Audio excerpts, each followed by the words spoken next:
Conhecereis a verdade e a verdade vos libertará.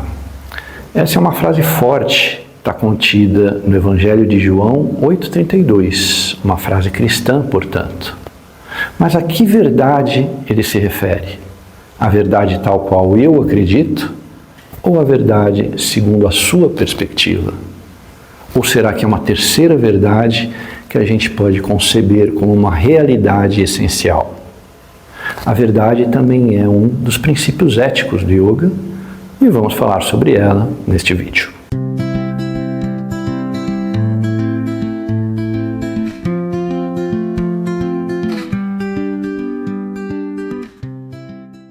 Nos vídeos passados, nós vimos que o yoga clássico, as técnicas do yoga clássico, podem ser divididas para fins didáticos em 4 grupos: ética, postura, respiração e meditação. No vídeo anterior, nós fizemos a introdução à parte ética. Vimos que, em razão de uma das leis que comanda o universo, a lei de causa e efeito, é inteligente que a gente pare de dar causa àquilo que nos faz sofrer e comece a dar causa àquilo que nos traz felicidade. Seguir os princípios éticos é uma bússola. Enquanto a gente não tem percepção suficiente da realidade, a gente tenta seguir os princípios éticos que a gente vai estar evitando produzir causas que geram efeitos ruins de sofrimento para nós no futuro e vamos começar a produzir causas que vão gerar efeitos de paz, de felicidade e de alegria para a gente no futuro. No vídeo passado nós falamos da não violência, que decorre da palavra sânscrita ahimsa, e hoje nós vamos falar do segundo princípio ético, que é a verdade, que decorre da palavra sânscrita satya. Depois de falar de satya, nós já vamos ter abordado o princípio da não violência e da verdade, e poderemos começar também a fazer uma iniciação no tema das posturas. Para falar da verdade, satya, enquanto segundo princípio ético do yoga, eu vou contar uma historinha. Há muito tempo, no Oriente, havia um sultão muito rico e poderoso que vivia num castelo. Na mesma época, também, perto do castelo, vivia um ladrão.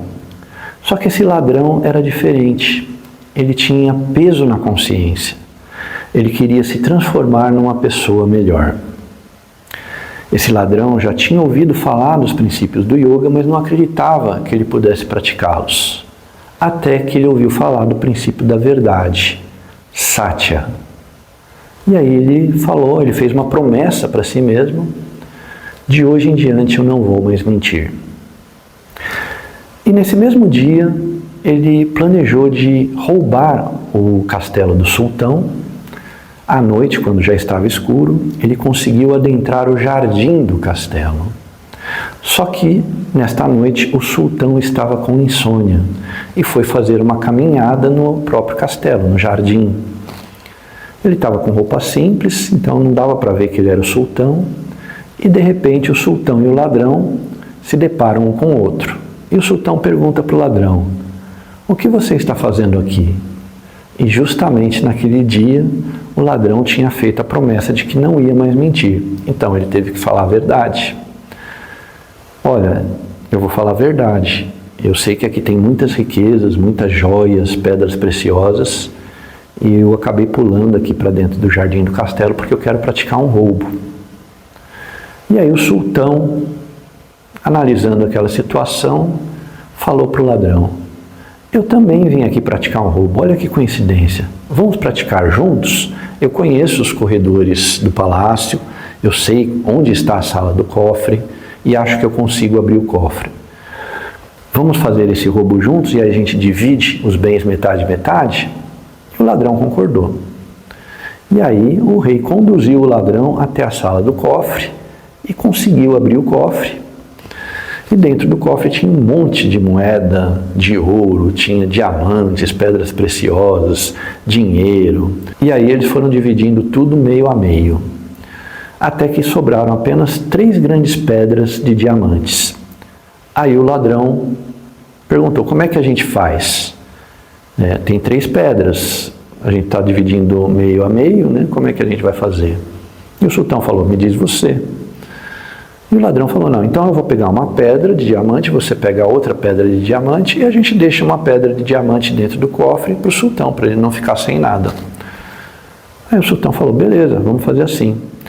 E o sultão também falou para o ladrão, olha, eu gostei de praticar o roubo com você, me deixa seu endereço que eu vou te procurar depois para a gente praticar outros roubos. E o ladrão passou o endereço e foi embora. Na manhã do dia seguinte, o sultão chama o chefe da vigilância dele e fala que teve um sonho. Ele diz que sonhou que algumas pessoas entraram no castelo e o roubaram. E pede para o chefe da vigilância verificar se aconteceu alguma coisa. Aí o chefe da vigilância sai, demora um tempo, depois ele volta e fala para o sultão, sultão, o seu sonho corresponde à verdade, à realidade. Realmente roubaram tudo que o senhor tinha. Não sobrou nada. Eu olhei os corredores, a sala do cofre, tudo vazio. E o sultão, sabendo que tinha deixado uma pedra preciosa de diamante dentro do cofre, ainda pergunta, tem certeza que não sobrou nada? E o chefe da vigilância afirma, não sobrou nada. E aí o sultão, já desconfiado desse chefe da vigilância, sabia que ele estava mentindo, porque havia uma pedra de diamante no cofre. Então o sultão decidiu despedir o chefe da vigilância, entrou em contato com o ladrão, porque sabia que o ladrão não mentia, e chamou o ladrão para ser o chefe da vigilância. E o ladrão, que tinha começado com o princípio de não mentir, agora ele não precisava mais roubar, porque ele tinha um trabalho e era bem remunerado pelo sultão.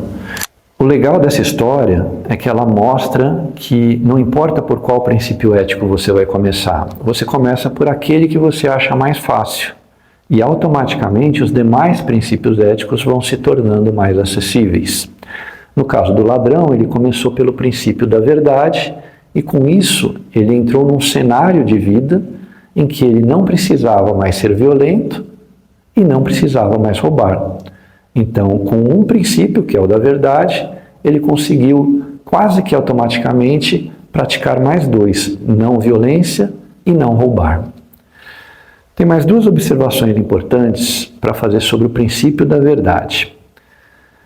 A primeira observação é que quando você vai praticar a verdade, se você eventualmente for chamado a dar a sua opinião para alguma discussão, ou se você for chamado para uma conversa, a verdade deve andar lado a lado com a não violência. Então, quando você fala a verdade, você pode estar sendo duro demais, e a gente precisa tentar escolher as melhores palavras para que a verdade seja dita com amorosidade, com compaixão, com compreensão.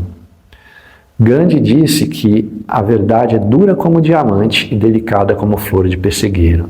Então vamos tentar amenizar o lado duro e fortalecer o lado da delicadeza quando a gente fala o que nós acreditamos que é verdade. A segunda ponderação a respeito do princípio da verdade é que ela também deve andar juntamente com a humildade.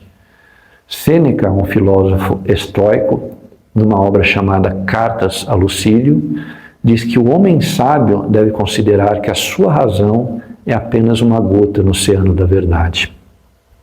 Então, por mais que eu tenha certeza de que algo é verdadeiro, você também, pensando exatamente o contrário, pode ter certeza que o que você pensa que é a verdade é realmente o que vale. Então, nós vivemos diante de diversos pontos de vista. Tem aquele exemplo clássico, de 2 pessoas que estão frente a frente e entre elas no chão desenhado um número 6, que ao mesmo tempo é um número 9 da perspectiva do outro.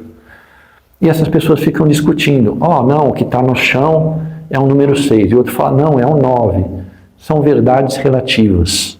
Nenhum dos dois está querendo trapacear. É realmente como eles acreditam e como eles veem.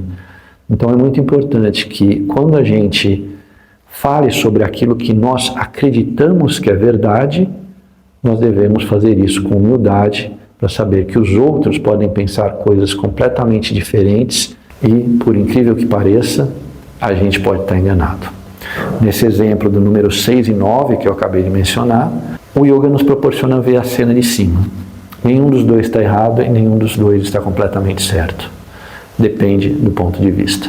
Agora, depois de ter abordado o princípio da não violência e o princípio da verdade, no próximo vídeo a gente pode dar início à teoria e prática dos asanas. Por que era importante ter falado da não violência e da verdade antes da gente falar sobre os asanas? Porque quando a gente vai praticar as posturas físicas, a gente tem que se respeitar. A gente não pode ser violento com o nosso corpo e a gente tem que reconhecer a verdade que o nosso corpo representa, com todas as emoções, dificuldades que ele possa ter. É só assim que a gente vai praticar os asanas com segurança e colher os melhores frutos que esse conjunto de técnicas pode proporcionar. A gente se vê no próximo. Até lá.